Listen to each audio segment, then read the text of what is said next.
My name is Tristan Meecham. I am a performance artist and I'm passionate about the grand and the ridiculous, hence the jacket. I'm also really interested in connecting communities, audiences and artists together in events that transcend the everyday. With my collaborator Beck Reed, we run an arts company called All the Queen's Men, and we create theatrical and participatory art experiences. We embed diverse communities and collaborate with communities in the making of our work. We're passionate about everyday experts, and we're interested in working in public space.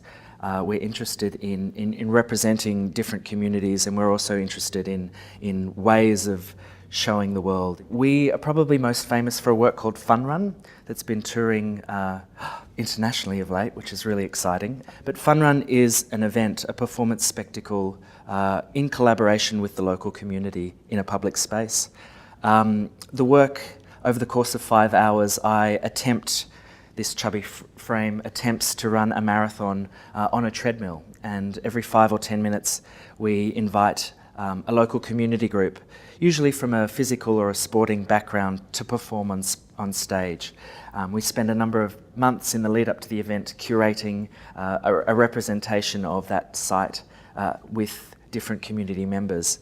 The results are always spectacular and always surprising and always revealing different things about the way we present that work in that site, with that community, with a number of given circumstances that inform the work. Hence the reason why we've continued to perform it in different ways. So I guess there's a few things to consider when I think about the public realm.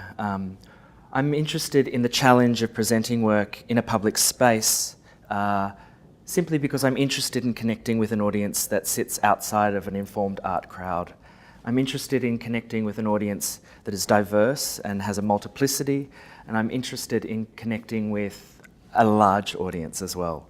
I'm interested in work that's both innovative and populist at the same time, because I think that creates a space in which people can actually affect small elements of change. I also consider the public realm, obviously, as working with communities, people outside of that are not artists, communities that collaborate to create new work. And I know that the ethics of working with communities is an interesting debate, but the work that we've tried to create is about creating a platform, a space in which we can provide a platform for people to do what they already do in interesting ways. And as a result, the combination of those three things provide a really interesting tension, an interesting space in which we continually want to explore. I'm interested in companies that have been working in public space, and I use the example of Artichoke, a producing company in the UK that have really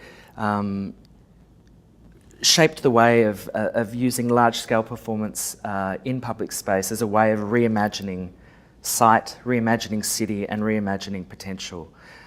They created a work back in 2006 in partnership with Royal Deluxe, which shut down the CBD of London over the course of 4 days.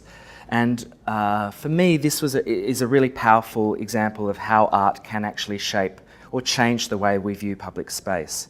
Over the course of 4 days, a giant elephant invaded central London and walked through the city, and the company were actually able to shut down all public transport, all amenities, and for a piece of art. And for me, this was a really powerful and political statement, despite the fact that it was an incredible populist work. There was an element of entertainment, there was an element of spectacle to it, but for me there was also a deep political thing that was going through, in that the team at Artichoke and Helen Marriage, who leads that company, was suggesting that a city could be shut down for art. And that blew my mind, the idea of saying, we do shut our cities down for other things. There are many, many ways that inform the reasons why we do things. Why is art not leading the potential for us to view the public realm in that way? And that work has really lived on in the memory in a lot of people. There were over 1 million people that saw that work. The work created huge economic benefit to the City of London. And Artichoke, that company, have proven time and time again that convincing people to work in the public space can have the benefits that people suggest art needs to have, but also can be a powerful way to reimagine the way that we see things. I think there's different ways in which art can work in public space, and the inherent realities are that public space is controlled. There are bureaucracies, there are ways in which things are harder to do in public space. There's the ability to protest, the ability to take to the streets is limited. There has to be ways in which we need to go through procedures to be able to do that. But I guess art and activism can work in different ways in the public space, and obviously the internet is a really interesting way in terms of being a public space, being a way that we're actually able to activate or create protest, create change, and that online space, which is a public space as well, an interesting way of being able to manipulate that not necessarily is taking to the streets, but is also being able to create a large rally, a large group of support. And we've seen ways recently that protests have come out of that space, that public space as well. And I think art is really working in that digital framework as a public space as well, as a way of being able to subvert controls that we may not necessarily be able to use in public space, but find different ways to do that. And artists are investigating ways that always lead to new ways of seeing things. And I think that's the interesting thing. Perhaps art in itself may not be the catalyst for change, but the investigation, the experimentation that leads to those changes often comes from amazing artists. I'm interested in the collaboration with communities in public space, because I think it provides an interesting platform in which people are able to express themselves in different ways. Recently we presented in Ansan in Korea, and we had the great privilege of performing to 30,000 people, which was a real out-of-body and out-of-world experience. But what was really interesting and powerful and potent about that was the social and political context that had informed the 12 months before we had actually come and presented this work. In Ansan, there was a terrible ferry tragedy and 200 people from the local community, many children, drowned.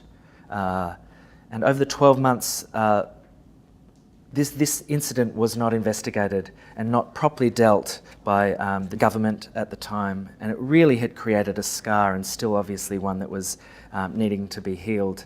We provided a framework in terms of Fun Run, and that was brought in by a festival as a community art piece, as a way of being able to reimagine the community in that place and time in a new light, so that there was some moment of joy, of hope, of celebration in a way.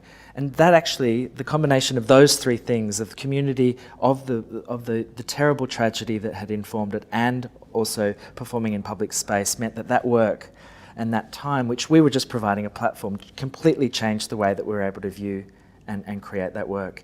Those things don't necessarily happen in a more regulated space where the audience coming to a gallery or a theatre. Those things are actually, there is a lot more variables that we're able to work with, and as a result new things are able to continuously surprise and delight us. I think working in the public space you have to embed time, energy and many contingencies into doing it. So I've spoken in a very idealistic way, because as an artist, concepts and imagination and should be at the forefront of what we're doing. But the practicalities of producing in a public arena come with complications and come with investment and time. And I think the art of producing, to be able to create work in a public space, needs to be considered and needs to be part of your practice as well if you're working in that way. Fun Run has always come up with issues in the public space. We've always had, every presentation has had problems, be it technical, be it through bureaucracies that have said yes and no. And so as a result, we're always faced with having to shift or compromise or reframe the way that we're actually doing those things in the moment of, often in the moment of performing it, but also in the lead up to it as well. So I think artists need to embed that if they're wanting to work in public space. But also think about ways of being able to rupture those things as well. I mean, you don't necessarily have to work within those forms to be able to create work that maybe happens without people realising.